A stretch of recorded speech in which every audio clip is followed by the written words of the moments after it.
Hey guys, today's video is my July thrillers and killers. Now I do realize that it's almost halfway through August and I'm just now putting this up. I had some things come up last week and I couldn't make it happen, but still I think a lot of these items are still great products in general that I want to put a review up for, and then also items that are just really good for summer. I did skip my June thrillers and killers in favor of trying out products a little bit longer. If you're new here, as you can probably figure out, thrillers and killers is basically my version of a monthly favorites and fails. I do like to discuss my beauty items in the beginning and then I get into some lifestyle at the end. Lifestyle just means TV usually because I really don't have a life. Anyway, give this video a thumbs up if you enjoy it and let's go ahead and get into it. So like I said, I had some issues last week. I couldn't actually get this video up, but I did start to film it. And specifically, I filmed myself using a lot of the makeup products that I'm about to show, even though I'm not wearing any of it now. So I will be inserting clips throughout so you guys can see everything in action. And this makeup will be listed down below. I didn't really do too much today. I wanted to keep it soft with like a bright red lip. I love doing just liner or a very soft eye with like a bright, bold red lip. I think it's so classic looking. But anyway, to start off, the D-Bronzi Anti-Pollution Sunshine Drops from Drunk Elephant. Now this is $36 and it was something that I wasn't really sure if I needed. I wasn't sure how often I would use it. It's been on my wish list since it came out, which I think was last year sometime. And I did just finally decide to pick it up earlier this year, I think February or March. And I only started really reaching for it in June and July. I typically embrace being pale. I don't mind it at all, but I actually have acquired a tan. I'm not really sure how. And I have been liking this a lot pretty much every day to kind of make my face match, even when I'm wearing very minimal makeup or no makeup on my face. It's kind of like skincare meets makeup because it's not really heavy or concentrated enough to be considered makeup, but it does give you that little bit of glow, almost like a primer. I'm going to show you on my hand versus in the video. In that video, I mixed the formula with some sunscreen and it did just give that nice light glow to the skin, versus when you put it on the hand, it's a lot more concentrated, or put it directly on the skin. I am just editing here and I noticed I meant to say here that Drunk Elephant recommends that you use this mixed with another product like a lotion versus using it by itself, which I'm just showing on my hand just to show you guys what the pigment looks like. And I'm not recommending to use it that way, or Drunk Elephant doesn't recommend to use it that way. Does look a little bit orange, but when you mix it with another product, say a lotion, sunscreen, foundation, it doesn't have that orange cast at all. I wanted to check on the back. It says that it is good for 12 months once open. I know for myself, I won't use this type of product more in, the winter kind of months. It's something that I need to use up right now and then going into next summer so that it doesn't go bad on me. These have been my favorite thing of the summer. These are the LA Girl Shockwave Neon Liners. I did include the yellow one, the Screamin' Liner, in I think my March Thrillers and Killers, and I said I was going to pick more up and I totally did.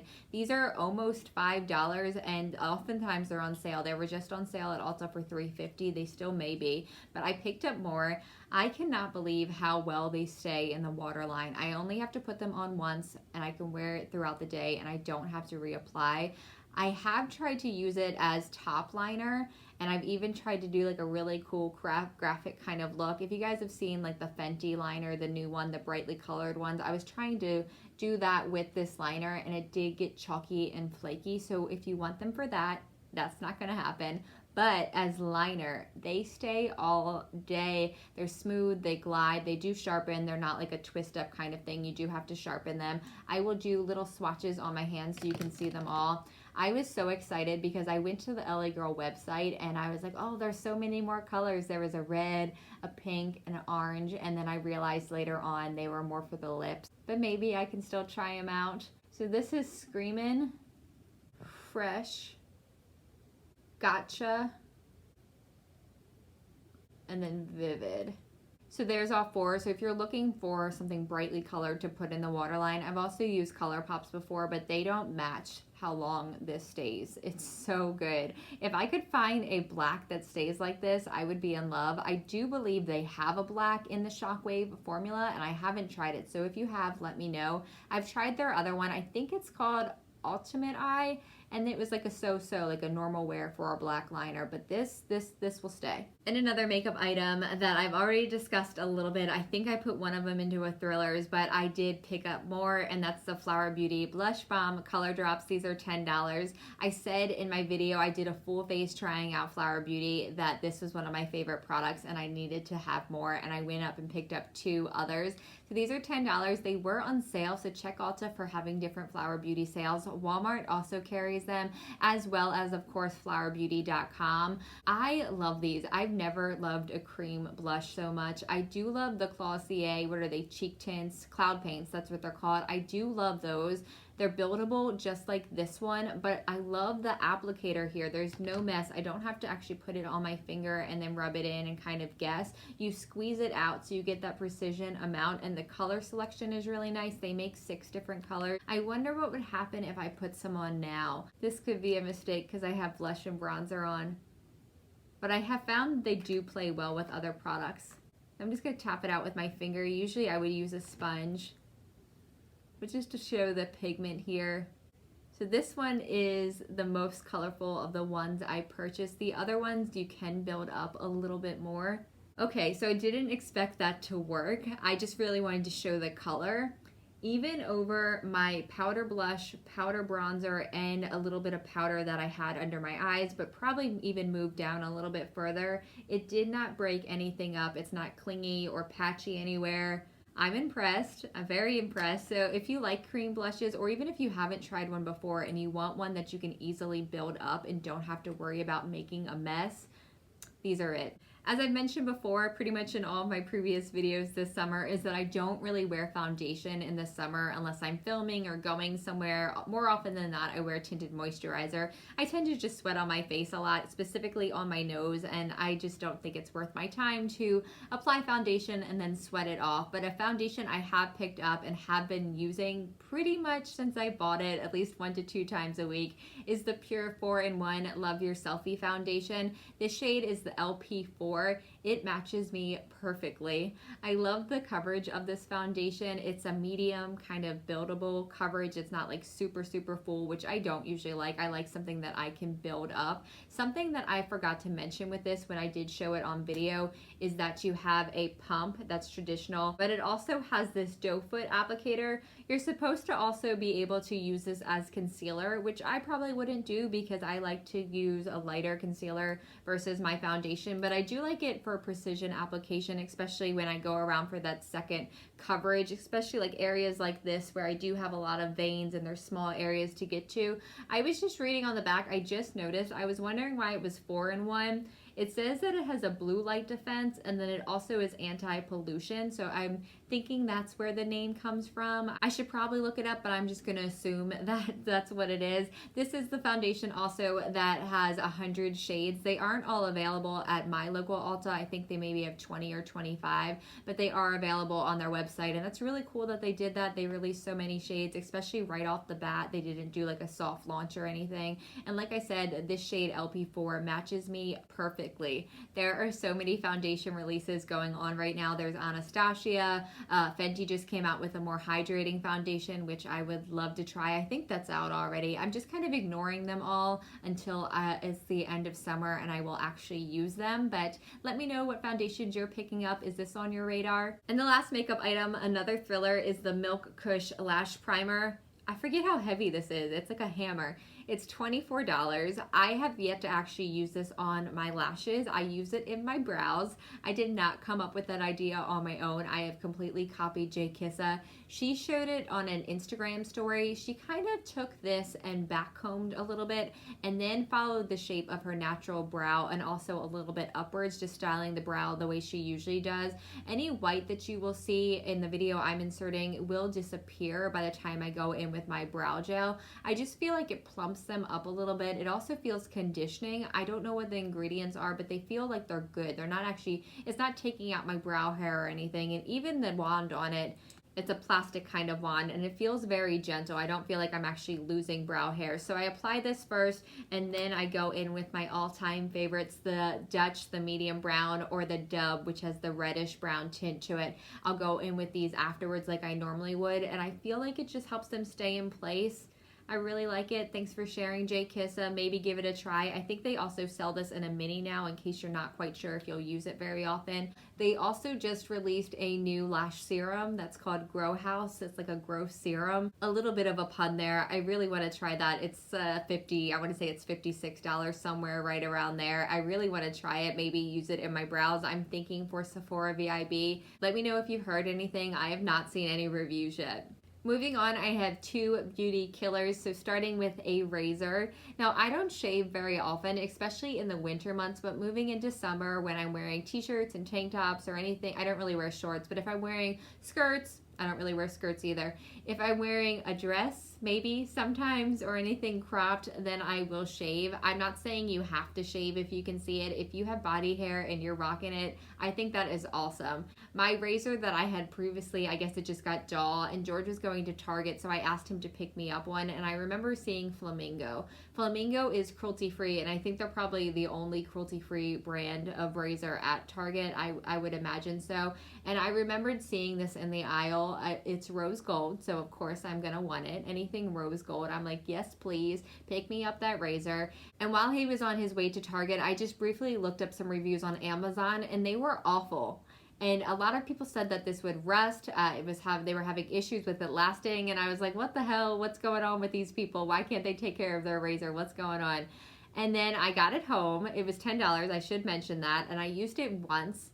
I didn't really dry it off. I don't have the habit of drying off my razor, but we do have a shower caddy that hangs over the shower faucet and hangs down, and it has a little clip where this would hang onto. So it would pretty much air dry itself, and it got rust. I was like, what the hell? What happened? I've only used this thing one time. So then I did have a replacement cartridge for it, and I used that one as well. In the meantime, I ordered Billy, which is the subscription razor service. I'm going to talk about that more later on. But in the meantime, I did order Billy because I wasn't sure how reliable this was going to be, and it did rust again. Both times, one use, air drying. I didn't dry it off with a towel, but it did air dry, and I have never had that issue with a razor before. So if you are in Target and you see a pretty rose gold razor, just keep on walking.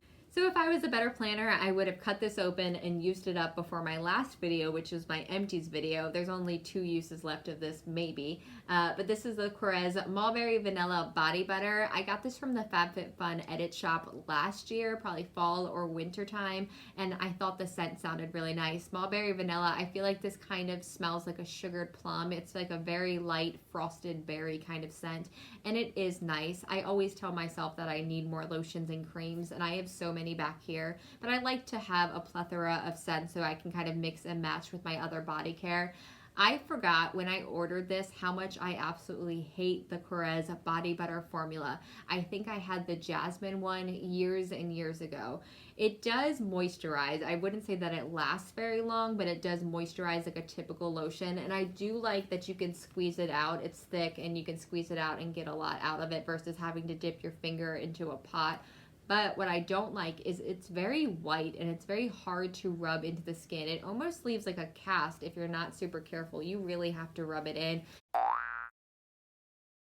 That was a good catch, and I forgot what I was saying. So the texture of it, it's too thick. It doesn't rub in very well into the skin, and I do always use it on damp skin out of the shower or the bath, but still it does leave a little bit of a cast, and you really have to work it in to make that disappear. I would not pick up another body butter, even if it's on sale. I have to tell myself that repeatedly. I have some lifestyle items I want to talk about. I really don't talk about what I wear very often, really, because around the house, usually I'm just wearing t-shirts and sweatpants. I don't collect clothes the way that I collect makeup, so I don't often show my outfits or anything because it's usually nothing special, but I do love this t-shirt. It's my True Crime and Wine shirt. I posted on Instagram stories when I found this shirt, like, oh my god, I need this shirt. It describes me perfectly, and I did end up buying it. I just didn't wear it right away. It took me a little while, and now that I am regularly, it's very soft and nothing has faded with several washes, so I did want to shout it out. It's murderapparel.com, I believe. I can link it below if you're curious. $25 plus tax and shipping, and I want to pick up some more of their styles. I love true crime. I have since I was younger. One of my earliest memories is watching Unsolved Mysteries with My Grandfather, probably way before I should have been actually watching that show. It should have scared me, but instead I was always kind of like glued to the TV. I've always been very interested in true crime, and now I watch a lot of YouTube true crime creators. I love Kendall Rae. I love her podcast with her husband, Mile Higher, with her husband Josh, and then also Stephanie Harlow has been one of my recent favorites. If you have any recommendations either on YouTube or podcast formula, please let me know below, because I'm always looking for new people to listen to. Moving on to television, and I'm going to keep this pretty brief because I don't like to have any spoilers. I gave myself, this is a killer, I gave myself the task of watching all of Supernatural before the last season, which is in October. Actually, what happened is I have two friends that love Supernatural, and I decided in December or January that I was finally going to try it and give it a try and watch it, and I told myself I would catch up. Little did I know that this season that starts in October will be the last season. They actually announced that after I gave myself that goal. So now I'm trying to struggle and catch up, and I'm on season 8. 7 and 8 are so bad. The season, the writing, even the acting is awful. All the special effects, it's so bad. Seasons 5 and 6 were incredible. Yes, they're very cheesy, but the actors were so funny. The chemistry was there, the jokes were there, the timing and everything else was really there, and I enjoyed them so much. So to be kind of let down and it's going downhill is just a bummer, and it's just something I have to get through. I have to finish it. First world problems, but I have to finish this so I can be caught up for season 15 in October. Let me know below if you are a Supernatural fan, and what's your favorite season, what's your least favorite season. And then moving on to my last one, which is definitely a thriller for the month of July in the television category, and that is Stranger Things. We watched season 1 when it very first came out way back, and we really loved it. But when season 2 came out, we watched the first episode and we just didn't get into it. So now that season 3 has come out and everyone's been talking about it, we decided, me and my husband, that we need to binge watch it all. And we watched season 1, 2, and 3 in a matter of a week and a half. I was so bad. I kept going ahead of him. He would fall asleep and I would keep watching. I was a really bad wife, and he would have to catch up later. But anyway, season 3, it was great. It was so good. The suspense that they put into these shows. If you haven't watched Stranger Things, overall, I just really love the music, but also the visuals and the cast. The chemistry between all of them is amazing. Not just the adults. The adults are excellent, but the kids specifically, they are so good. They were all such good actors and destined to have a great, brilliant future. I really love some of the new additions to this season. Specifically, I really love, I can't remember her name right now. She's Steve's friend. Steve is my favorite character, by the way, but she's Uma Thurman and Ethan Hawke's daughter. I just can't remember her name right now. And then also Erica. You can't spell America without Erica. She was adorable and so tough, and she really did save the day in so many ways, and I really love the addition of her character, and I can't wait to see what they do with her and all the other characters in season 4. Don't put any spoilers below, but let me know what you thought of the season if you are watching. But that's all my thrillers and killers for the month of July and kind of June, since I did skip June. Let me know what you have been loving lately or not loving. If you tried any of these items that I talked about, what you think of them. Please subscribe if you enjoyed this video and give me a thumbs up. I thank you for watching. I appreciate you, and I will see you soon.